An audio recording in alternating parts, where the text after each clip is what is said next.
Okay, we're back Yes. with another episode of Getting to the Truth in This Art. I don't know if I'm going to change the name or not, but I love the name. well, thank you. I have a guest with me this week. I'm going to call you both. I'm going to go back and forth the whole episode. It's like, because my co-host is named Dan, so I'm going to call you that. But also go by your alias in this game in business. Hype. Yeah, It's from Cold Rhymes Records. that's right. So I want to thank you for coming on. Oh, thank you for having me. You know, taking this this great Friday to come here to talk about Baltimore, to talk about art, and kind of talk about like your story, man. Oh man, thanks for having me. So, you know, in a way, you know, you got to prep, you got to be prepared. So I was listening to some stuff. I was definitely on Spotify checking out what's out there, and I was like, Nice. all right, cool. I like what I'm hearing. I like what I'm hearing. Oh, tight. And I'm one of those guys that I want to say, like, it was a few years ago, I did like a bunch of radio, right? I was sitting there, I was doing something within the community, and I just realized I was like interviewing rappers around Baltimore for like 4 hours. And I was just like, I was thinking to myself, I was like, if anybody is here whack, I'm going to give them shit. And like, that's literally my position. And I can't say I've heard anything whack from what I've listened to from you earlier. Oh, thank and you, man. That's just a good indictment, I think. So tell me and the audience out here, you, Cold Rhymes, the whole thing. What is that story? What is the beginning of it, and where is that now? Things of that nature. Well, I guess the beginning of me really doing my thing, as far as this height stuff, like I did my first solo album in 2000, and I had like a group before that we put out one album and did like some touring, like a tiny amount of touring and stuff like that. But like I started doing my thing around 2000 as a solo act, and then the Cold Rhymes thing didn't come across till much later. Okay. Yeah.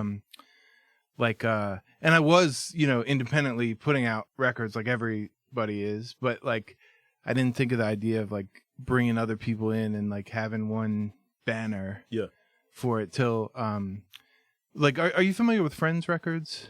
I'm not. I think they're kind of on hiatus now, but they were doing their thing for a long time. They put out some like Future Islands stuff, and so I was on that label for a minute, and I got a little frustrated with that. And I think they put out the first thing of mine in 2009 or 10. Okay. And they kind of helped me get my own label going. Because I started getting to this point where I was putting out like a few albums a year and stuff. Yeah. And I'm not ashamed to say it wasn't I wasn't like the premier act on the label. And so like I needed my own thing where I could just make my own schedule and everything. And they ended up hooking me up with the same distributor as them. Okay. And that was the point where the distributor was like, "What's your label name?" And I was like, "I don't know." And so then it just became Cold Rhymes. And then slowly from there, it's been like branching out into more like other people's releases and stuff like that. I mean, like, looking at it and having a roster, like, being from here, kind of going to the point I was getting at earlier, I think about like things being decentralized, right? Like when I see a Baltimore rapper or someone that's just in this area, I'm like, all right, what is this going to be about? And then when I come across somebody that's kind of different, like you kind of like listening to Chad, Easy Jackson, and it's just like, all right, this is different. This is unique. This is not, this kind of same commercial. I'm trying to get this ticket situation. Right. And, I'm not saying that I'm going to like kill that and be like against what they're doing, but it's not for me. Right. And I listen to it. It's like, all right, there's some art. There's some craftsmanship here. There's something being said here. And to kind of have this collaborative, bring this thing together under one umbrella, I think that's a really good idea. Oh, thank you.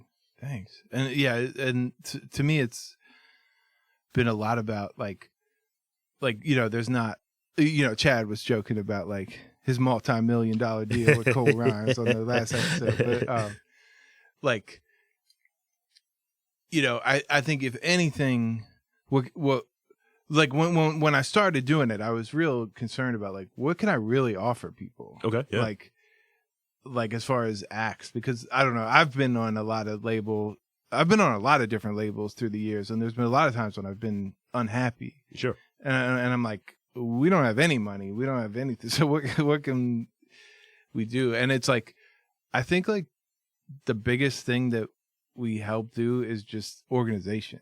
Okay, yeah. Like, because I don't know, it's just, I think it's really hard just putting out your own record. It's really hard to just even figure out how you tell people about it for more than like one day. Like it's so easy to do the first thing that's like, the new shit's out. Yeah. And then it's like, what do you do from there? Because the message feels like it's simple. And granted, I'm not in the music biz or anything along those lines, but I think the idea kind of extends to different art, right? Yeah. And I was thinking about, I just finished reading this Basquiat book and just seeing his setup. It's not the same setup I want, but it's a similar setup, right? Where it's like, I do art, pay me in heroin, and fucking and put it in the gallery. It's like, cut out the heroin. I do podcasts, so I do whatever my thing is, whether it's comics, podcasts, whatever. And it's like, somebody else figure this stuff out for me. Let me create. Right. And I think that's like what creators and what artists kind of get caught in. Yeah. That they want to do that. And sometimes you have like factors that prevent you from putting your stuff out there that people can check it out and hear it and be a part of it and enjoy it. And I think having someone that can, or an institution to set up like structure and like, I failed at this for a long time. I struggled with this for a long time. So learn from my mistakes. I did a book on podcasting in that way. I was like, I've been doing this for like 11 years. I fucked up a lot. This is what you should do to not fuck up like I have. And I think there has to be a roadmap out there for everyone. So I think that's what your aim is, right? Yeah, definitely. And it sounds funny, but like there's even something to just having one other group of people saying your name, like P.T. Burnham in Richmond that he's put out a lot of stuff on Cold Rhymes. Yeah. Like, he was getting interviewed about the new album and like, they're like, oh, cool, you're putting out yourself? And he's like, no, it's this label. And like, it's just us doing it. It's not like any big deal, but it's like, it just makes people think of it like, oh, there's some other person somewhere else. This is real. That thinks it's good. You know what I mean? Yeah. I mean, there have been different, like, because the main thing that I spent a lot of time doing is this, running my lips. And I mean, just listening to something as small as listening to someone else's podcast that's in a different country. Like, I had someone that was, that I did some stuff with, like, I was like, a guy that was a former journalist. He became a porn star and he lived in Toronto. So he and I, we were just chopping it up one day and we had very similar interests in hip hop. So he was just like, yeah, big shout out to like one of the scenes he was doing. So like before, like he was like, oh, he went live right before one of the scenes he was doing. Yeah, shout out to MTR the Network. And I was like, yo, I was a pre-coitus shout out. That's wild. I was like, look, I need to isolate that. You do. That's got to become the drop. So outside of like just the structure and providing that kind of infrastructure for artists, what else is one of the things for Cold Rhymes, and what's one of the things that, or any of the things that just separates that from like if I were in music and I'm local, I need to go there. What do you need from me to be a part of Cold Rhymes, and what is that? I guess is the culture, I guess, there. Well, what we've been getting into, like it really was just me at the beginning, and now there's two other people involved, like constantly, which is a dude named iAlive out of Philly, and then a rapper named Mister out of Detroit. Yeah. And it's like we've kind of been trying to do it so that to some degree each release is like an in-house production. Okay. Not like we have to like do everything, like what's the Suge Knight thing, like all in the videos, but just like we try to make it like it, a Cold Rhymes release when you hear I get what you're saying. Just in the production. It's like quality control. Yeah. And it's a lot of, and I think, and I know I rely on them and our whole kind of collective too for like advice and like to be like, all right, which of these tracks really need to be given the light of day or whatever. And we do some of that too. And like, we're just trying to make it as much and visually too, like everything like has a sound and a look that is specific to us, you know. It's a brand. Like I watched the show, and I always joke about it with my girl, but I watched the show Succession, and it was this one line for Brian Cox. It's like, you fucking get it. And that's what I look for with anybody. And I think that's the same thing I'm hearing from you. Like someone that gets what the vision is, they're buying into the vision and able to like move the vision to where its destination is. Yeah. We're trying. I dig it. So let's get into you a little bit. First rhymes, man. What was one of the first rhymes that sticks out in your head that you put down either on recording or on paper? I used to rap back in the day. Yeah. And I remember, you know, I saw this like this dub machine that was like sitting behind some elementary school. I took that down to my crib, to my mom's house, went in the basement. I had some goofy beat going on, and it was a freestyle for Macbeth. It was for my class, and I was trying to impress a girl. That was my first rhyme story. Yeah. Man, very similar. Oh shit! It's like Beowulf. No, no, it's just like the same as far as like many years of like. I feel like I started rapping in middle school, and it was like, I feel so jealous of people, young kids that start rapping now, because it's like your first demo. And everything you ever make will sound pretty good. Yes. Because there's like GarageBand or whatever, shit. You know. But like, it was like years of just like not even knowing what equipment we would want or need and like being like, okay, if I record, you know, play this like bass line into this tape deck, and then run that tape deck into another tape deck and through the splitter, like on you know, record vocals. And so there's so much stuff like that. And like, I feel like it all was bad. like truly, like, I feel like I never would like, you know, how bands do like the re-release of like the early demo. Nah, you don't want those. Yeah, exactly. We always have like something in the crib or what have you, and you know, I went to City, like, you know, so City College, what have you, and it was always like nerds, but also that creative bunch, and I kind of level between, like, kind of fit in between the two. So it's just like you had like a group of like the creative guys, and they had like Pro Tools, Fruity Loops, all of that stuff in the basement. So they were down there like trying to be like the next Neptunes or whatever.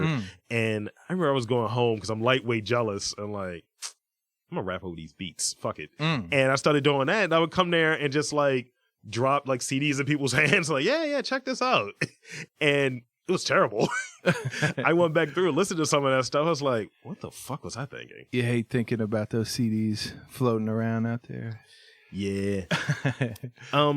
So let's see. So from your first project in like what, 2000? Yeah, that was my first solo, to your most recent. Yeah. How have you changed as an artist, and like, give me an example of how that change has happened, like that maturation process? That's a good question. I mean, I think in some ways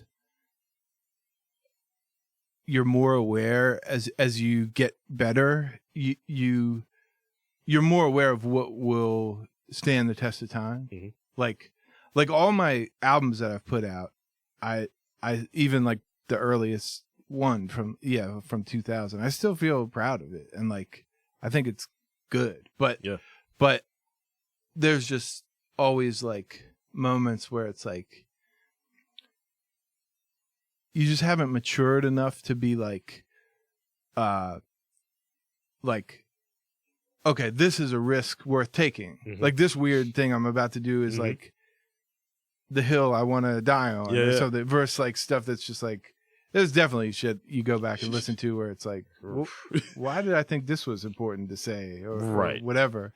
But I think if you keep like devoted working harder and stuff. You just and keep it as the focus of your life. I think you just get better at being like, what will I still be glad I did like 10 years from now or whatever it is, you know? So with the creative process, everybody has their own creative process, right? Mine's usually for what I do, and it's not the same, but I still think it's a creative thing where I'll sit there, I do research, I get properly intoxicated, prepped, whether it be caffeine or weed. What is your process in creating something? Like what is needed for you to get to that spot where you're like, all right, I'm ready to lay down some tracks, I'm ready to get this work done? I mean, I've always felt like I work pretty slow. Okay. And by the way, speaking of garbage equipment and everything like that, like I always feel encouraged. Like, have you ever watched these what are they called? The rhythm roulette shows? Sure, yeah. Like they had the J Zone episode, and he had like just like the 1995 computer, and I was just like so encouraged about like okay, so it's not just me that's out here trying to do it with this like old ass gear and stuff. I mean, that's pretty much my home setup right now. Yeah, it's like 10-year-old laptop. Yeah, the hinge on the clamshell is broken, so I have that connected to a monitor. Right, and I have the wireless peripherals, and then I have it plugged into a mixer. It's a weird setup. Yeah, and I've always been that way. I would love to not be that way one day, but like I've never counted on myself working fast. Yeah. So I'm just like, it just has to take a long time. Mm-hmm. Like I just have to, my like trick has to be just giving myself like twice as much time as I even could think that it could take. Yeah, it's like it's knowing yourself. Yeah, exactly. And I try to, and I think this is a hard thing to do while also doing the label stuff, but I try to just like totally black out like the phone and try to be as much as possible. Like, like I'm starting now and I won't stop until I go to sleep, and then I'll worry about emails or whatever else in the morning or whatever it is. That shit'll be there. Yeah, exactly. So yeah, for me, it's just about like giving like as much time as possible to make it happen. I dig it. Yeah. It was one thing, like every now and again, like I and it sounds gauche, it probably sounds gauche, but every now and again I'll go back and I'll write something that I think is kind of slick, and I'm like, all right, cool, that's cool. And it's one running bit that we've had on like this podcast network for forever, that me and my co-host Dan, we're in this fake rap group that doesn't exist, and we did a diss track against our actual selves. And I was like, let's just put this on the track. And it's just like, yeah, fuck the kids with Kush. And they're just like doing a track. And I'm like, why am I dissing myself? So every now and again, we'll sit there and we'll write something. We'll come up and he'll say, hey, man, let's put it on wax, man. Let's do it. I was like, I'm writing your rhymes, right? And, it'll be something cool. But I remember I caught myself one time where I listened to a lot of Currency at a certain point, and I remember he was talking about how when he is writing, he doesn't listen to anything that's current or anything that's in the last 5 years because he doesn't want his shit sound like anybody else's shit. And I did an experiment, like in just me passively writing shit, and it's like, all right, I could tell what I was listening to at the time when I wrote this because I hear the influence in there of what I was listening to a lot. Do you feel, or what influences do you have, and how have they shaped how either you write or how you put out a track or how you even put out instrumentals? We'll pick out your instrumentals. Yeah. I mean, that's a good question. Like, I feel like I don't ever think it would be an issue. Like, I mean, I feel like there's certain rappers that just like, this is not a diss, but like, you heard it first, folks. I feel like Action Bronson to me is someone that's like, he just let it roll with the influence, and like, you know what I mean? Yeah. And like, I feel like there's certain people that do that, and even like I think about like Slick Rick and Dana Dane. Yeah, they were just kind of like, this is what we sound like as two separate rappers. Yeah. And it's like, I think it's like weird stuff can happen like that, but I don't know. I just couldn't see. I mean, maybe it's just being this like weird nerd, like suburban nerd or whatever. But like, I can't like Ice Cube was like one of my absolute favorites when I was younger. But like, I couldn't sound like him if I tried. You know, like that would be amazing if I saw it. Like, oh. Yeah. Oh, so this is what we're doing. Yeah. So it's like I've never felt like that because I feel like I hear that all the time, and I hear comedians say that too. Yeah. Like they're worried if they like watch like stand up specials and stuff that they'll just accidentally repeat those jokes. Yeah. I mean, it's a thing of like paying homage and people they look at. I guess they have like. Maybe heroes or people that they're like, all right, I see what you're doing. I like what you're doing. I like the way that you do it. And it's like, you may want to put your own thing on it. And that's, you know, it's just what it is. Like everybody has their own style, I think.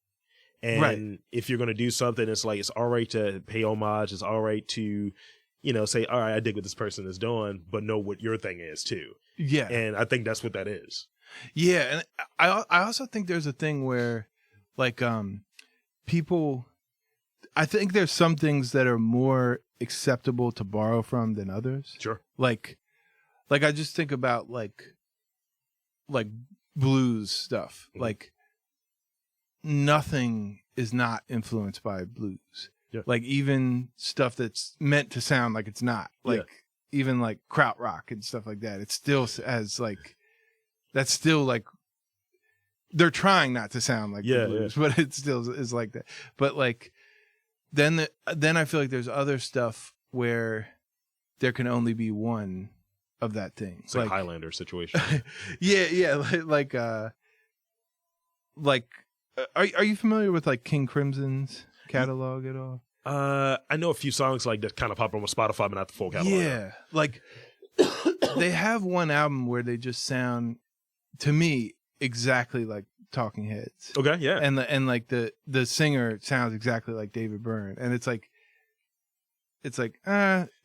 there can be like 10,000 people that sound like Robert Johnson, and it's fine, but there can't be two David Byrnes, right? Like, you know what I mean? Yeah, I get what you're saying. Yeah. So I feel like everybody has their own like editor inside that kind of like keeps track of like if you're, you know what I mean? Yeah, it's like let me sort this one out real quick. Yeah, it's kind of that. It's like, all right, I see what you're doing. I see what you're trying to put here, but that's a little too specific, a little too niche.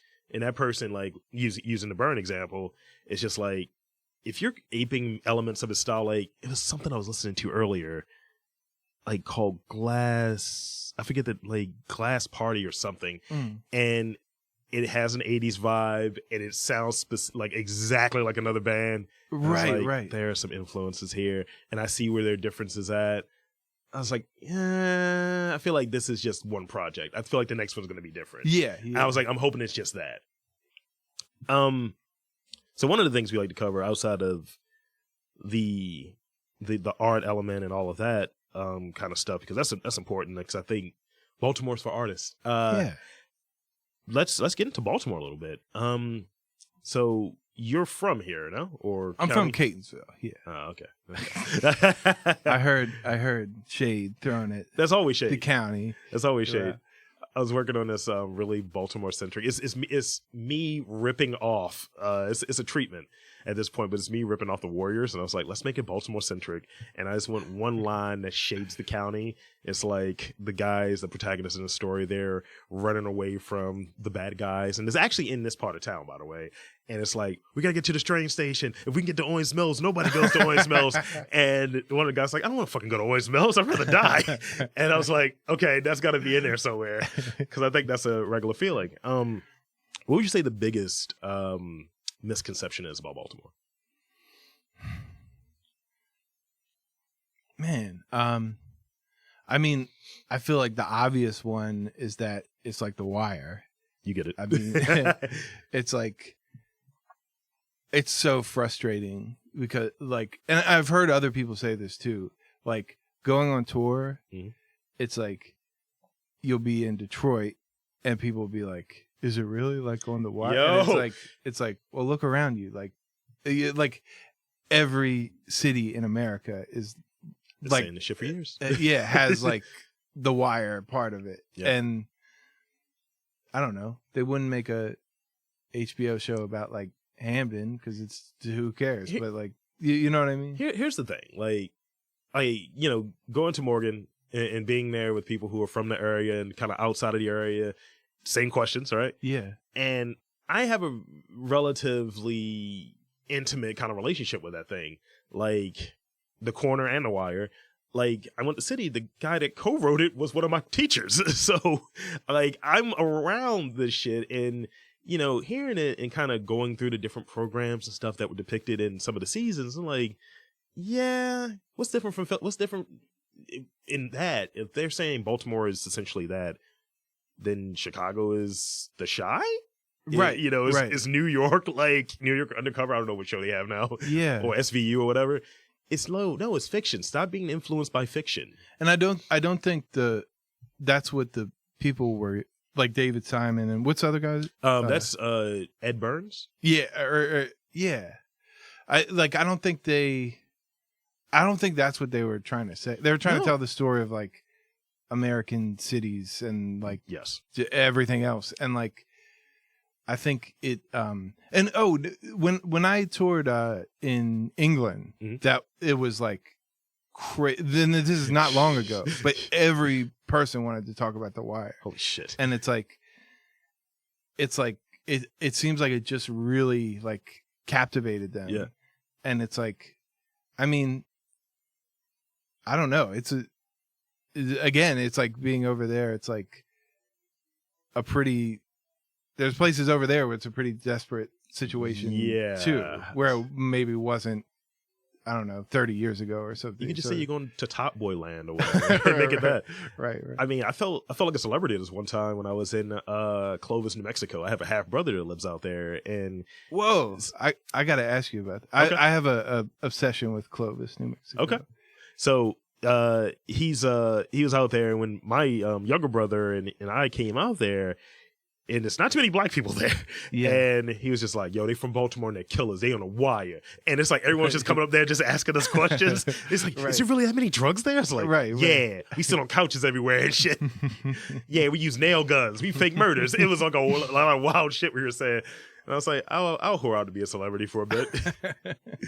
So, and that's kind of the genesis of me doing this podcast and having people on. To show like, we're not all what it's depicted on television and what it's depicted in media. It's a diverse tapestry of people. I can literally go down the street from here and run into one or two things. Someone that's could rob me or like locally sourced fucking like gluten-free pasta. I don't know if that happens in a war zone. I don't know if both of those things happen. Right. I think it's the good and it's the bad. Or it's the savory and the not as savory. Yeah. Yeah. And like, I don't know. There's just like, I think the thing that was powerful about the show was that, I think there are people that are obviously in Baltimore that are in the most desperate of situations, and it is kind of like their couple blocks is their whole universe, because they're just trapped. And it's like I think they did a good job of like conveying that feeling or something. But like too good a job to where people think that is legit. Yeah, like that there's no other experience or something. True, absolutely. I think they definitely hit on the regionality of it all. Yeah, where you'll talk to somebody that's from like West Baltimore, and they act like West Baltimore is a different city. I know. From East Baltimore, it's like, like I don't leave over East. I know. It's like, wow.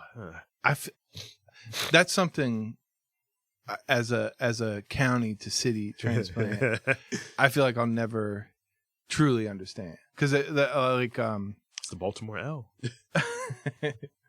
Yeah, I mean, I remember talking with. Are you familiar with Butch Dawson? Vaguely, yes. Yeah. We're friends on Instagram. Yeah, it's like, oh no, I'm sorry, I'm mixing up two conversations in my mind. Like this was Al Rogers saying this. Okay. Are you familiar with him? I am not. Oh, but he was saying like he was like, yeah, it seems that way to you, but it's, you know, it seems like there's not a big cultural difference, but just there is. There you is. know what I mean? There is, yeah. But what is it? It's gold teeth. No. Well, here's the thing. Like, I've spent the majority of my life on the East Side, and there's just like a stark, just different like energy, different vibe. Seems like it's a lower, at least in my experience, lower tolerance for bullshit over West. Like East, we're trying to finesse you. West, you might get murked. It's kind of that. It's like temper seem to be a little quicker over West. Over East, and the houses are different too. It's like we have all of like these townhouses over here, like in the East for the most part. From the areas I've been in, but over there it's like you got more land, you got more space. I don't know. It's just I don't know. I don't know what the major thing is, but it's when you're around it, you see it, and then you can't like unsee it. You can't like unsee it. You have to just be dipped in it. Yeah. And also it's kind of the malls too. The malls are the thing. Like, as a person who lived in malls for a long time, like, always there shopping, I don't fuck with Mondawmin. It's just, I don't know. I can't bang with it. I don't know. Yeah. But let's get to the latter parts of this this session we have going on here. So we talked about misconceptions a little bit. Where do you think Baltimore is heading, and where do you think Cole Rhymes fits in that? Like, whether it be through the artist standpoint, or where do you think it's heading? Man, well, I don't know. It's definitely an interesting time as far as Baltimore. I think I'd like to get your perspective on this. I always try to ask people about this, but Sure. like, do you feel like it's the cultural part of Baltimore is like on the rise, or it's kind of like in a, I don't know, decline a little bit? I think there are people out there that are trying to protect what the culture means and what it means to be here and what it means to be from here. But I think that that's slowly wiping away due to gentrification, due to just a lot of different things. But gentrification is the main part of it. Like, people always get on this whole rant about, you know, at one point people were moving out to the county because the county had different, you know, attributes that they felt were advantageous for them. And then the city is depicted as being violent and so on, but they're steady building lofts in places that in a few years, a lot of these people who thought they were going to the prosperous place of being in the county couldn't afford to go back to. Right.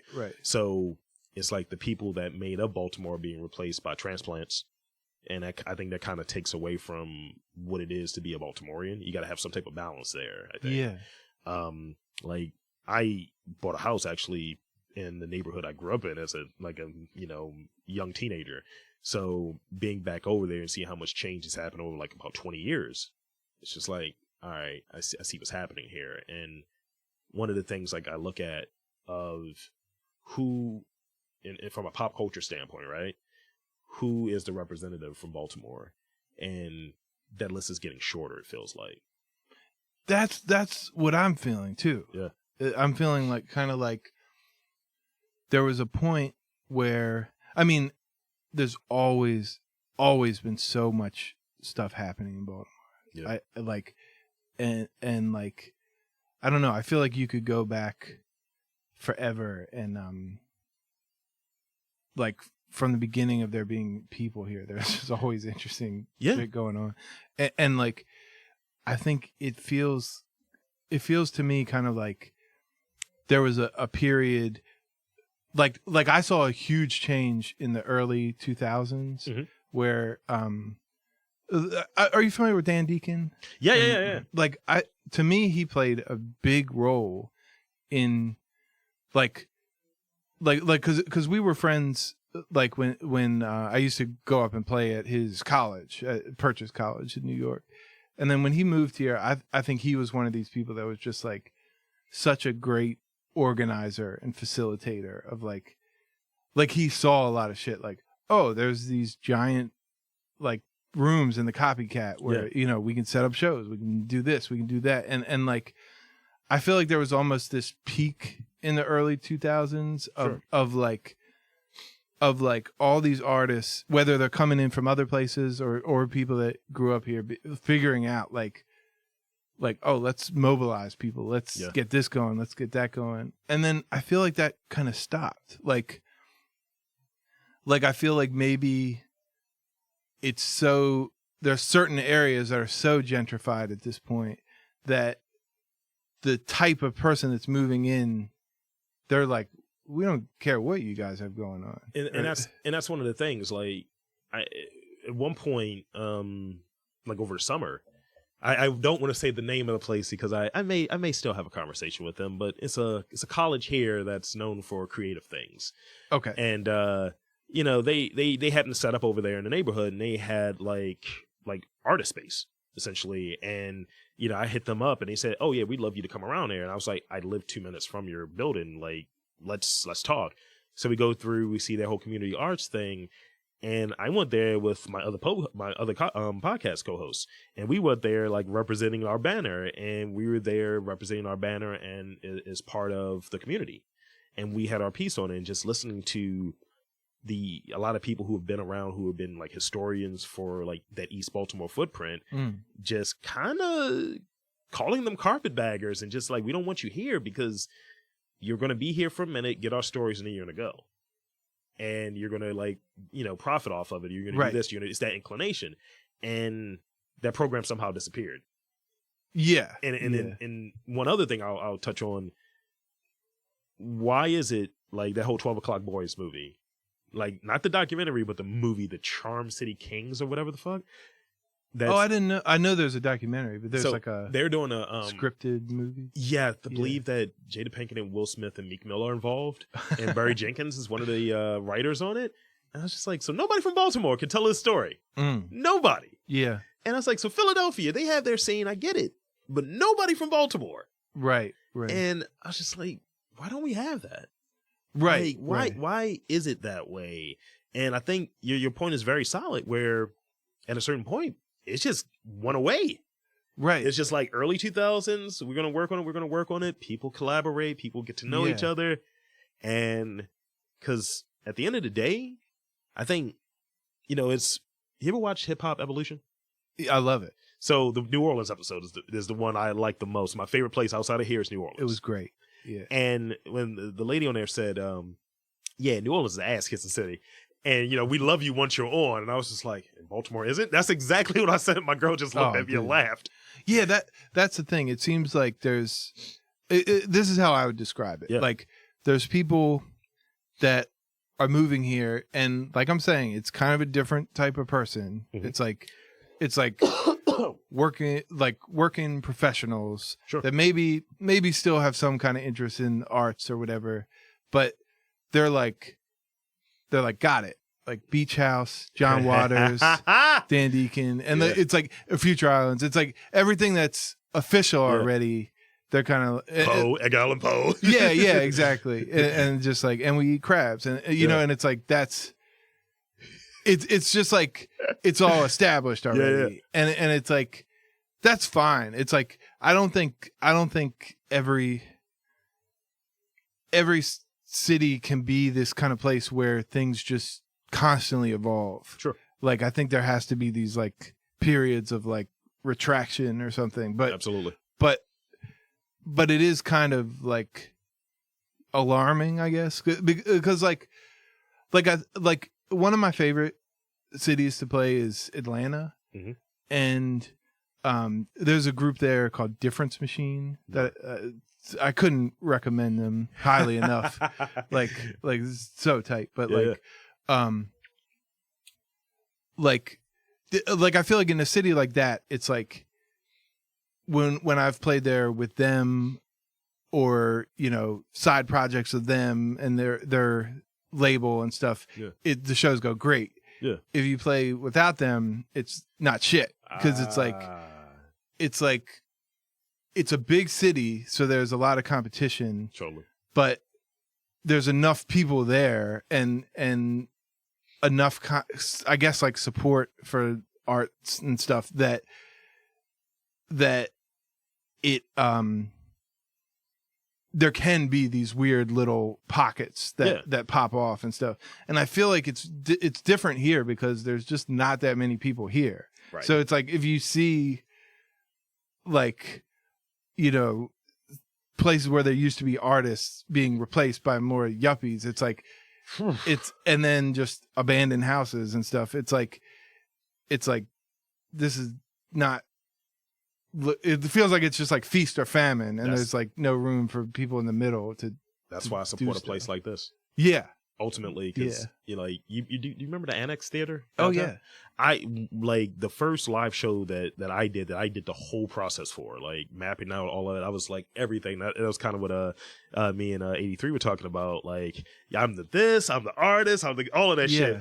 And I went there the other day, and I was fucking crestfallen. I went by it, just, you know, getting something to eat downtown, and it's been replaced by like some type of like credit card thing. Right. And it's like, what the fuck is this? Right. And I was like, I got memories in this building.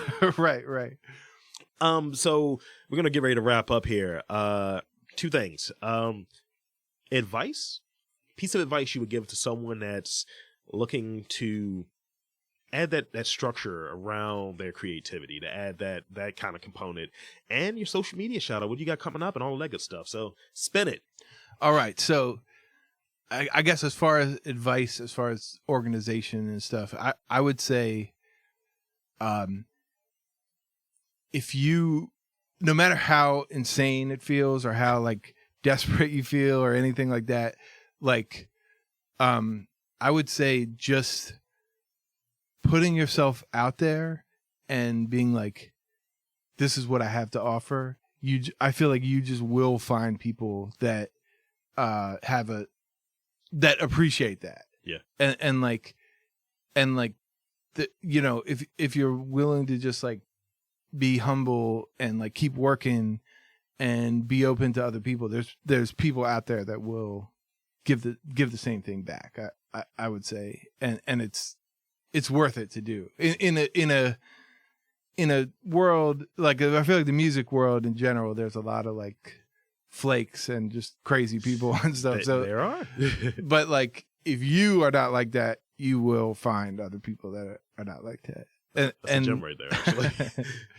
And then as far as Cold Rhymes, this year we're doing an album every month, and next up is a album by Artemis out of DC, and it's an album I did all the beats for. Nice. And we've known each other for a long time. It's our first time collaborating, so probably that'll be out on the 1st of March. Good shit. So that's what's coming up next. Good shit. Social media, where can he find you? Where can he find Cold Rhymes? All right, so there's hypekeech.com and coldrhymesrecords.com, the Cold Rhymes Records Bandcamp, and that's it. And everything else, just search Hype Keech or Cold Rhymes Records.